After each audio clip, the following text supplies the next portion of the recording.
Welcome to virtual lecture series of human resource management. આજનો આપણો lecture number છે 3, એટલે કે week 3 no first lecture.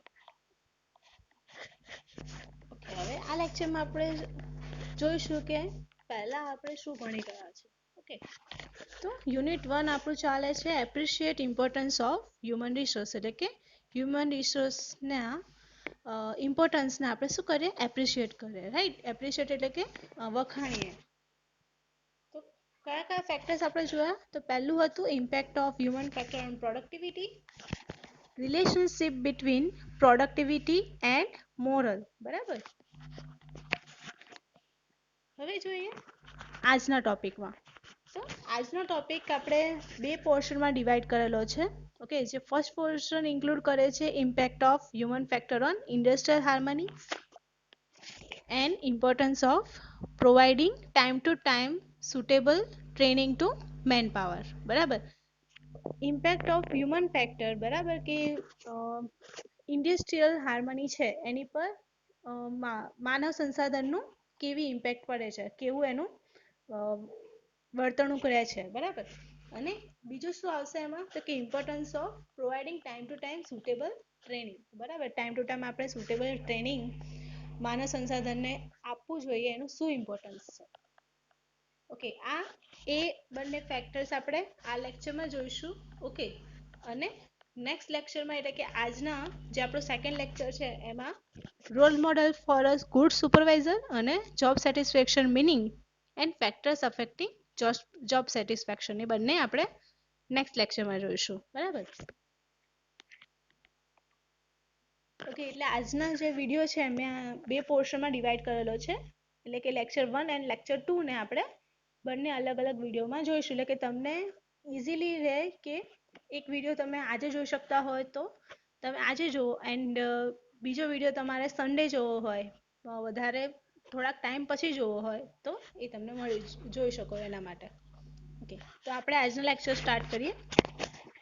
Impact of human factor on industrial harmony. બરાબર, હવે અહીંયા આવે છે માનવ સંસાધનનું ઇન્ડસ્ટ્રીયલ જે સિંક્રોનાઇઝેશન છે, ઇન્ડસ્ટ્રીઝનું જે વાતાવરણ છે એમાં કેવી રીતે હ્યુમન ફેક્ટર ઇફેક્ટ કરે છે.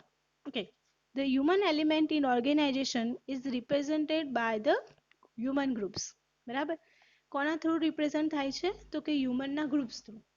કોઈ પણ વસ્તુ છે, બરાબર, તમારે પ્રોડક્ટને સારી બનાવવી છે તો મેન પાવરનું એકબીજા સાથેનું સિંક્રોનાઇઝેશન, એટલે કે એકબીજા સાથે કેવી રીતે લોકો વર્તે છે, બરાબર, એટમોસ્ફિયર કેવું છે ઇન્ડસ્ટ્રીનું, એ વધારે ઇમ્પોર્ટન્સ આપે છે. બરાબર, એટલે કે કોઈ એક ટાસ્ક આપણે કોઈ એક ગ્રુપને પ્રોવાઈડ કરેલું છે તો એની ટાસ્કની પ્રોડક્ટિવિટી કેવી રહેશે, શેની પર ડિપેન્ડ કરે છે?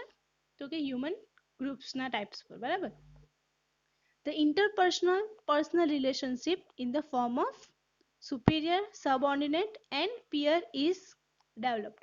બરાબર, કે જે ઇન્ટરપર્સનલ પર્સનલ એટલે કે એકબીજા સાથે અને પોતાનું જે પોતાના વ્યક્તિઓ સાથેનું જે રિલેશનશિપ છે in the form of superior છે, આપણા સુપિરિયર કોઈ હોય, સબઓર્ડિનેટ હોય, and peer is develop in two forms. બે ફોર્મમાં આપણે એને ડિવાઈડ કરીએ છીએ, ઇન્ટરપર્સનલ અને પર્સનલ રિલેશનશિપના ફોર્મને. ઓકે, જેમાં ફર્સ્ટ આવે છે formal human groups and second is informal human groups.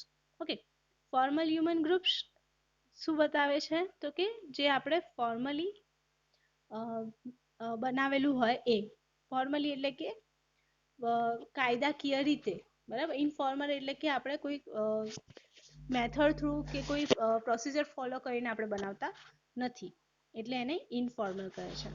Okay, જેને આપણે એક ક્લાસિફિકેશન્સ થ્રુ જોઈશું. ઓકે, તો ઇનફોર્મલ અને ફોર્મલ વચ્ચેનું એક આપણે કહી શકીએ કે એનું બંનેમાં શું ડિફરન્સ છે આપણે આમાં જોઈશું. Okay, this group is formed under the formal authority delegated by higher management. બરાબર, ફોર્મલ ઓથોરિટી થ્રુ આપણે શું કરીએ છીએ, એમ્પ્લોયમેન્ટ આપીએ છીએ અને એની ઉપર પણ એક હાયર મેનેજમેન્ટ હોય. બરાબર, જ્યારે એને ફોર્મલ ગ્રુપ્સ કહીએ છીએ. જ્યારે in the other hand informal groups કોને કહીએ છીએ? ઓકે, તો such groups are form spontaneously through some linkage like બરાબર. કેવી રીતે ફોર્મ કરે છે તો કે કોઈ લિંકેજ થ્રુ, જેમ કે કાસ્ટ હોય, બરાબર, કે એક જ જાતિના લોકો ભેગા થઈને કામ કરતા હોય, ક્રીડ હોય, બરાબર, ટોળું હોય, જેન્ડર પ્રમાણે હોય કે ચલો માણસો એટલે કે મેલ કામ કરે છે કાં તો ફિમેલ કામ કરે છે, રાઈટ. કલ્ચર હોય, બરાબર, હોમ ટાઉન હોય કે પોતાના એરિયામાં રહીને પોતાના એરિયાના જ વ્યક્તિઓને કામ આપ્યું હોય, એવી રીતે કો ડ્વેલર, બરાબર, બે મ્યુચ્યુઅલી અન્ડરસ્ટેન્ડેબલ જે વર્કિંગ કન્ડિશન છે એના થ્રુ કામ કરતા હોય, બરાબર. અને કો ટ્રાવેલર, ટ્રાવેલિંગ જે આવે છે એ પણ એમાં ઇન્ક્લુડ થાય છે. એન્ડ સિમિલર કેરેક્ટરિસ્ટિક્સ, એટલે એના જેવી જે કેરેક્ટરિસ્ટિક્સ હોય એ બધી કેવી કહેવાય, ઇન્ફોર્મલ ગ્રુપ છે, બરાબર. એમાં કોઈ હાયર ઓથોરિટી અને લોઅર ઓથોરિટી ના હોય, બધા મ્યુચ્યુઅલી અન્ડરસ્ટેન્ડિંગથી પોતાનું જે કામ અલોટ કરેલું હોય એ કામ કરતા હોય, બરાબર. ઓકે, ફોર્મલ ગ્રુપમાં જોઈએ second point, it is considered as command group. Okay, higher ઓથોરિટીમાંથી કમાન્ડ આવે છે એન્ડ લોઅર ઓથોરિટી એને ફોલો કરે છે. This is the basic rule of formal groups. અહીંયા આગળ શું આવશે ઇન્ફોર્મલ ગ્રુપ્સમાં?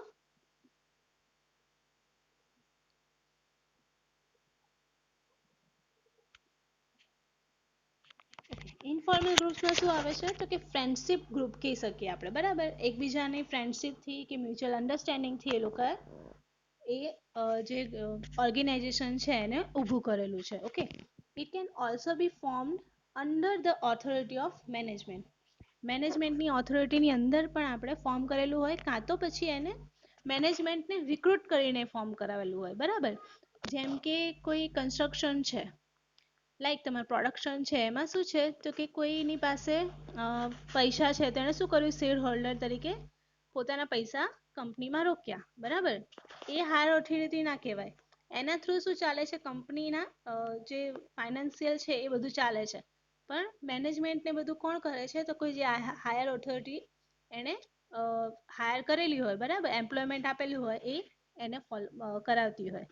ઓકે, એની જગ્યાએ બીજી સાઈડ શું છે, it can be form by the members having some common interest, બરાબર. કોઈકને એક જ વસ્તુમાં ઇન્ટરેસ્ટ હોય, એક જ જેવી વસ્તુઓમાં, ત્યારે એમાં ફોર્મ થયેલું હોય, એટલે એને આપણે કેવું કહીએ છીએ, ઇન્ટરેસ્ટ ગ્રુપ કહીએ છીએ. આ ગ્રુપ કયું છે, કમાન્ડ ગ્રુપ, અહીંયા આગળ ફ્રેન્ડશિપ ગ્રુપ કાં તો ઇન્ટરેસ્ટ ગ્રુપ એવું પણ કહી શકીએ છીએ. ઓકે, એક્ઝામ્પલ લઈએ ફોર્મલ ગ્રુપનું, તો કે a task force or a working group form to study a particular problem or a task, બરાબર. એક ટાસ્ક ફોર્સ માટે વર્કિંગ ગ્રુપ આપણે ફોર્મ કરેલું હોય કે જે શું કરતું હોય, પર્ટિક્યુલર પ્રોબ્લેમ કાં તો ટાસ્ક, જે લોકોને કામ આપેલું છે એના પર જ આગળ વર્ક કરતું હોય, બરાબર. હાયર ઓથોરિટી જેટલું કીધું હોય એટલું જ વર્ક કરતા હોય લોકો.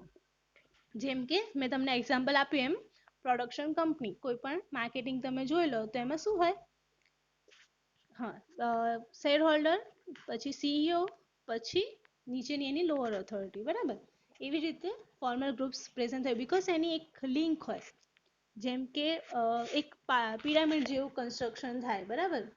એક જ હાયર ઓથોરિટી હોય અને નીચે એની લોઅરમાં બધા કામ કરતા હોય. અહીંયા આગળ શું આવે છે, એનો association of small scale industry, બરાબર. નાની ઇન્ડસ્ટ્રીનું જે એસોસિએશન હોય, બરાબર, જેમ કે ગૃહ ઉદ્યોગ છે, પછી તમે એનજીઓસ ચલાવો છો, બરાબર. એનજીઓસ પણ એક ટાઈપનું કંપની કહેવાય, જે શું કરે છે, હેલ્પફુલ કરે છે, પણ એના માટે બી એને ફંડ તો જોઈતું હોય છે, બરાબર. તો એ કામ કરવાની પણ એક ટાઈપનું ઇન્ફોર્મલ ગ્રુપ જ થયું, જેમાં કોઈ હાયર લોઅર ઓથોરિટી નથી હોતી, બધા સિમિલરલી કામ કરતા હોય છે. ઓકે, હવે જોઈએ ફોર્મલ અને ઇન્ફોર્મલ ગ્રુપ. આપણે સમજવાનો મેઇન ટોપિક શેના માટે છે તો કે આપણે પહેલા હ્યુમન ફેક્ટરને ડિવાઈડ કર્યા, બરાબર, કે ફોર્મલ વાળી કંપની છે, ફોર્મલ ગ્રુપ કરીને કંપની કરેલી છે કે ઇનફોર્મલ રીતે કરેલી છે, તો એ પ્રમાણે એની ઇન્ડસ્ટ્રીયલ હાર્મની શું આવે છે હવે જોઈએ. Okay, the harmony means synchronisation in any group, બરાબર. ગ્રુપની અંદર કેવી રીતે એકબીજા સાથે કામ કરવું, બરાબર, એ છે harmony. The high degree of cooperation and coordination among the group members. Cooperation અને કોઓર્ડિનેશન જો બંને ગ્રુપની વચ્ચે હોય સારી એવી માત્રામાં, બરાબર, હાઈ ડિગ્રી છે, એટલા માટે એને હાર્મની કહીએ છીએ. Such harmony created automatically and in a spontaneous manner. કેટલીક હાર્મની એની જાતે બની ગઈ હોય કે એક જ મેનરમાં કામ કરે રાખતા હોય ઓકે, અને કેટલીક વખત આપણે એ ચેન્જ કરીને સ્પોન્ટેનિયસલી એટલે ક્ષણિક ભરમાં, બરાબર, ક્ષણભરમાં આપણે એને ચેન્જ કરી નાખ્યું હોય એવું પણ હોઈ શકે છે. ડિપેન્ડ્સ અપોન કે કઈ ટાઈપનું ફોર્મલ કે ઇનફોર્મલ ગ્રુપ છે. ઓકે, ધ ડેવલપમેન્ટ ઓફ સચ હાર્મોની result from the following conditions. હવે આ જે હાર્મની છે, ઇન્ડસ્ટ્રીયલ હાર્મની, બરાબર, કેવી રીતે રિઝલ્ટ થાય છે, મતલબ કેવી રીતે એનું ડેવલપમેન્ટ થાય છે, આપણે નીચેની ફોલોઈંગ કન્ડિશન પરથી ખબર પડશે. ઓકે, ધ ફર્સ્ટ કન્ડિશન આવે છે external conditions imposed on the group. બરાબર, બહારના વાતાવરણનું ગ્રુપની ઉપર શું અસર થાય છે. હવે બહારના વાતાવરણ એટલે કે કદાચ મની રિલેટેડ હોઈ શકે, બરાબર, તમારો કોઈ ક્લાયન્ટ હોય એના રિલેટેડ હોઈ શકે, પ્રોડક્શનનું ટાઈમિંગ આવે છે, બરાબર, કે તમારે ટાઈમિંગની અંદર કામ કરવાનું છે, તો એ પણ હોઈ શકે. એટલે કોઈ પણ એક્સટર્નલ કન્ડિશન્સ ઇમ્પોઝ થતી હોય ગ્રુપની અંદર તો એની હાર્મનીમાં ડેવલપ કરવામાં એનામાં ફેક્ટર એડ થાય છે. Okay, impact of group member characteristics. બધા ગ્રુપ મેમ્બરની સેમ કેરેક્ટરિસ્ટિક ના હોય, બરાબર, કોઈકને કામ કરવાની ઈચ્છા થતી હોય, કોઈકને કામ ચોરી કરવાની ઈચ્છા થતી હોય, બરાબર, કોઈકને ખાલી પગ ફેલાઈને બેસી રહેવું હોય કંપનીમાં, તો એના લીધે પણ ગ્રુપની એક વ્યક્તિના લીધે પણ આખા ગ્રુપ પર એની અફેક્ટ થાય છે. એટલે impact of group member characteristics એમાં આવે છે. Impact of good structure. બરાબર, તો કે ગુડ ગ્રુપનું જે સ્ટ્રક્ચર છે, એટલે કે મેં તમને કીધું એમ પિરામિડ, તો કે ફર્સ્ટ આવે પ્રાયોરિટી કોની, સીઈઓ કે એની, બરાબર, જે હાયર ઓથોરિટીમાં હોય, પછી બધા નીચે એની અંદરમાં કામ કરતા હોય. તો કે સ્ટ્રક્ચર આપણે કઈ રીતે પ્રિપેર કરેલું છે, બધી ઓથોરિટી સીઈઓના હાથમાં છે કે પછી એની ઉપર બી કોઈ હાયર ઓથોરિટી છે, બરાબર, જે કદાચ પાર્શિયાલિટી કરતું હોય, બરાબર, તો એના પર બી ડિપેન્ડ કરે છે કે ગ્રુપ સ્ટ્રક્ચર કેવું હશે. Impact of group task.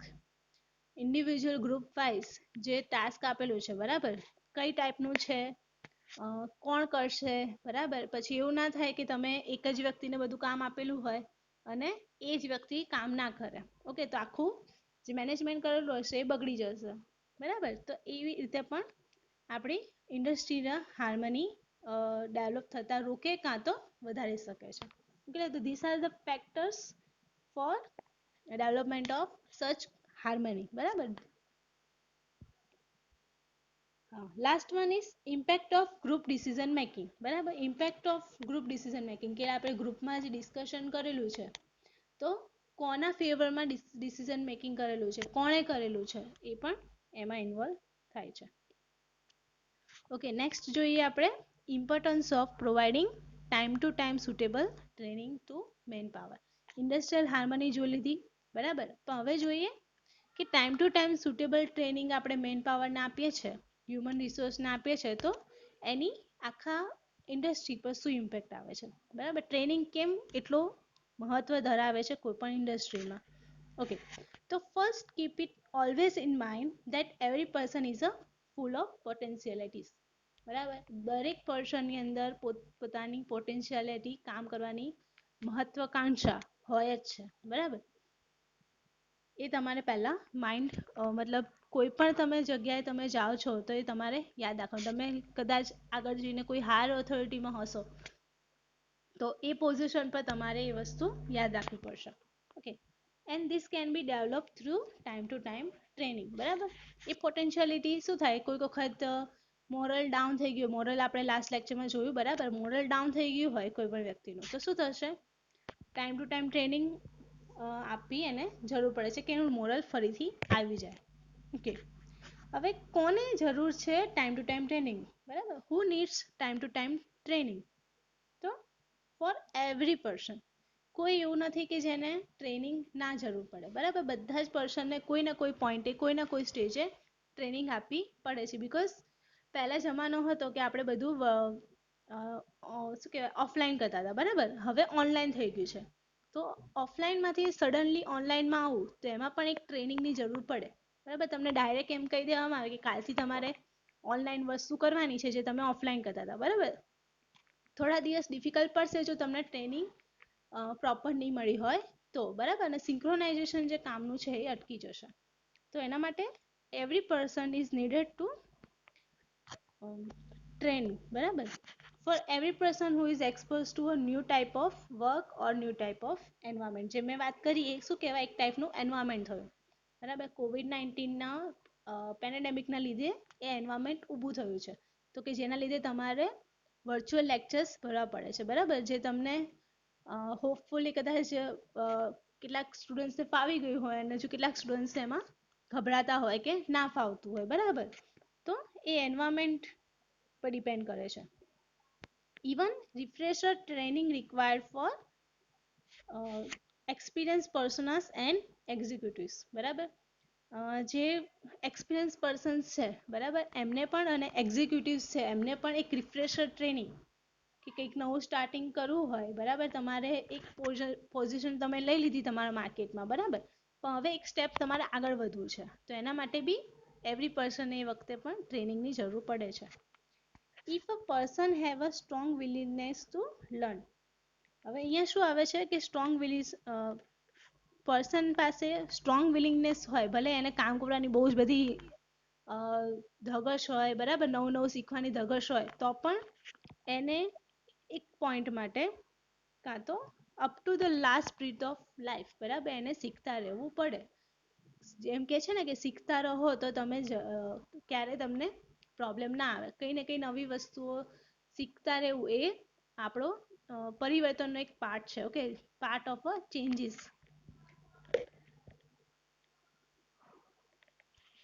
હવે જોઈએ ડેવલપમેન્ટ એન્ડ ગ્રોથ.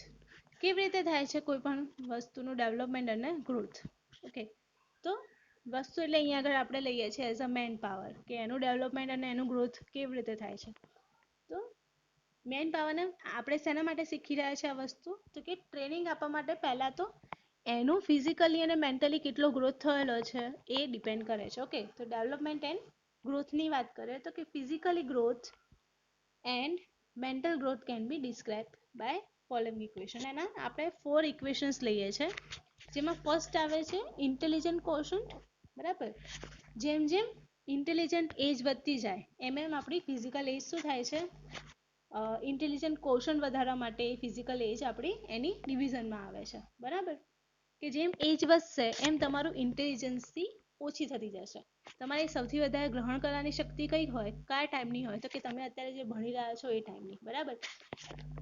જેમ જેમ તમે મોટા થશો, 25 વર્ષ, 26 વર્ષ, 30, 45, બરાબર, એમ એમ તમારી કોઈ પણ કામ કરવાની કાં તો વસ્તુને કેચઅપ કરવાની ક્ષમતા ઓછી થઈ જશે, બરાબર. એટલે ટાઈમ પર ફિઝિકલ એજ ઓલવેઝ ડિક્રીઝિંગ પોર્શનમાં હોય, ભલે એ વધતી હોય પણ શું થાય, જેમ એજ વધે છે એમ શું થાય છે, સામે આપણું ઇન્ટેલિજન્ટ કોશન્ટ ઘટી જાય છે.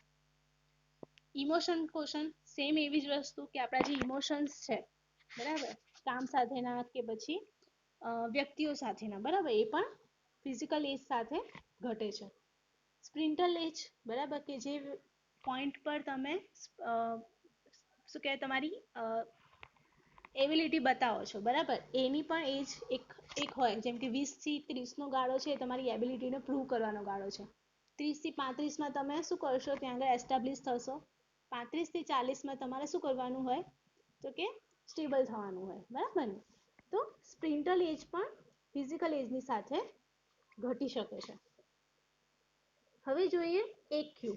તો એક્શન એજ શું છે, તો એ પણ એક રેશિયો છે ફિઝિકલ એજના વર્સિસમાં. ઓકે,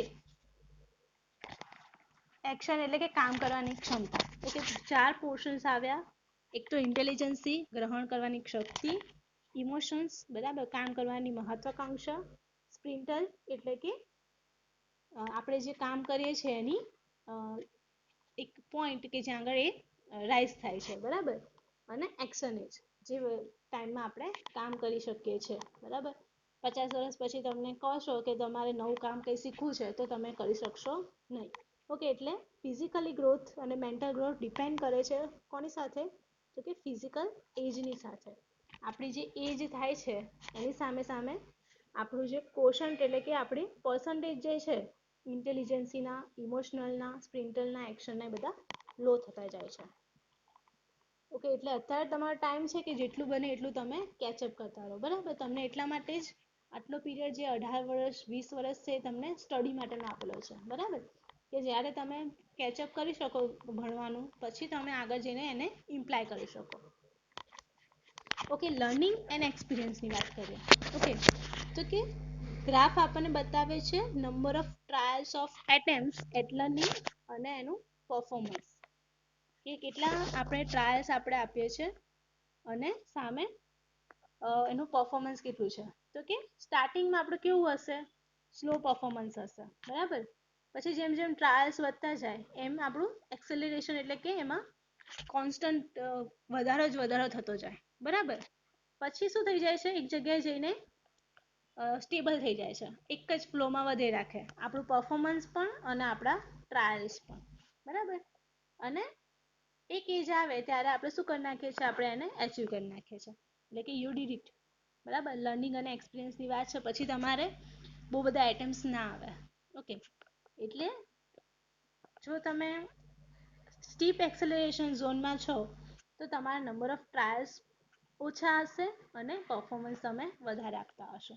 ઓકે, એ એજ કઈ છે આપણી, તો મેં કીધું એમ 20 થી 30 વચ્ચેની જે એજ છે એમાં તમે સૌથી વધારે એટેમ્પ્સ પણ કરો છો અને તમે એમાં રાઇઝ પણ થાઓ છો. Formal training is required at every stage of life, બરાબર. કોઈ પણ સ્ટેજ પર તમને ફોર્મલ ટ્રેનિંગ રિક્વાયર્ડ છે. તમે સ્કૂલમાં આવ્યા તો તમને તમારા શિક્ષકો થ્રુ ફોર્મલ ટ્રેનિંગ મળી, બરાબર. પછી તમે કોલેજમાં આવ્યા તો તમને તમારા મેન્ટર્સ થ્રુ, તમારા લીડર્સ થ્રુ બધા તમને કંઈક ને કંઈક ટ્રેનિંગ મળી છે. Okay, people gate train under spontaneously through observation and practice. હવે તમે એને પર્સનલી નથી શીખવાડતા, વર્ચ્યુઅલી શીખવાડો છો, તો પણ એની ઓબ્ઝર્વેશન અને પ્રેક્ટિસ થ્રુ શું કરે છે, એને કેચઅપ કરી લે છે. ઓકે, સમ ઇમ્પોર્ટન્ટ ટ્રેનિંગ ઇવેન્ટ્સ આ કઈ કઈ ઇમ્પોર્ટન્ટ ટ્રેનિંગ ઇવેન્ટ્સ છે, તો કે ઓરિએન્ટેશન એન્ડ ઇન્ડક્ટિવ, બરાબર. ઓરિએન્ટેશન કોને કહીએ છીએ અને ઇન્ડક્ટિવ કોને કહીએ છીએ, તો કે ઇન્ડક્શન પ્રોગ્રામ તમે જે બ્રિજ કોર્સ તમે ભણ્યા હશો ફર્સ્ટ સેમિસ્ટરમાં, બરાબર. કોઈ પણ વાતાવરણમાં તમે મેચ થઈ શકો એના માટે જે ઇન્ટરેક્શન રાખેલું હોય, higher authority to lower authority, એને આપણે કહીએ છીએ ઓરિએન્ટેશન એન્ડ ઇન્ડક્ટિવ, બરાબર, કે જેમાં આપણે ખાલી ઇન્ફોર્મેટિવ વસ્તુઓ રાખીએ છીએ. પછી આવે ઓન ધ જોબ ટ્રેનિંગ. બીજું આપણને ક્યારે મળે છે, તો કે જ્યારે જોબ પર ગયા અને તમને ટ્રેન કરવામાં આવે, કેમ કે તમારા માટે નવી વસ્તુ છે.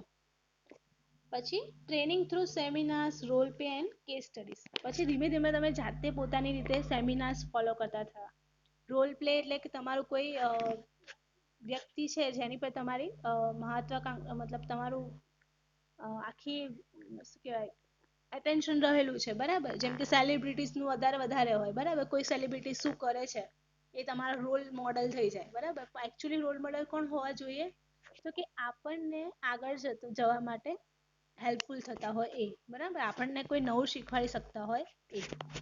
Case studies to all the executives, બરાબર. જે ઓલરેડી પહેલા જેણે વર્ક કરેલું છે એની આપણે જે કેસ સ્ટડીઝ ભણીએ, આખું હ્યુમન રિસોર્સ મેનેજમેન્ટ એની પર જ ડિપેન્ડ કરે છે કે કેસ સ્ટડીઝ એક્ઝિક્યુટિવ જે કરે છે એ કેવી ટાઈપની કરે છે અને કેવી રીતે એ લોકો આગળ વધ્યા છે. રિફ્રેશર ટ્રેનિંગ એટલે અમુક એજ પછી મેં કીધું એમ કે તમે તમારા લેવલથી એક સ્ટેબલ પોઝિશન પર આવી ગયા પછી શું કરવું પડે, રિફ્રેશ કરવું પડે, બરાબર. કંઈક નવું એડઅપ કરવું પડે, જૂનું ને ભૂલવું પડે, બરાબર. એટલે એ ટ્રેનિંગ પણ આવે છે એમાં. And training is also required four promotion and transfer. તમને પ્રમોશન જોઈતું હોય કે તમને ટ્રાન્સફર જોઈતું હોય તો એ કન્ડિશનમાં પણ ટ્રેનિંગ એટલી જ રિક્વાયર્ડ છે. એટલે કયા ફેક્ટર્સ આવે અહીંયા આગળ, ઓરિએન્ટેશન એન્ડ ઇન્ડક્ટિવ, જે તમે બેઝિક લેવલ પર અત્યારે તમારા ફર્સ્ટ સેમિસ્ટરમાં જોયું એ. પછી હવે તમે પાસ આઉટ થઈ ગયા પછી તમારી ટ્રેનિંગ, જોબ ટ્રેનિંગ ચાલુ થશે. એ પછી તમે જાતે શીખતા થાઓ છો સેમિનાર્સ અને role play through. Refresher training એટલે એક એજ પછી તમારે રિફ્રેશ થવાની જરૂર પડે છે.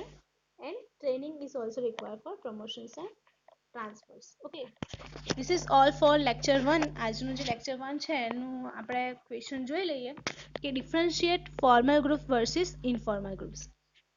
ફોર્મલ ગ્રુપ્સ કોને કહેવાય છે અને ઇન્ફોર્મલ ગ્રુપ્સ કોને કહેવાય છે, બંને વચ્ચેનું તમારે તફાવત સમજાવવાનો છે.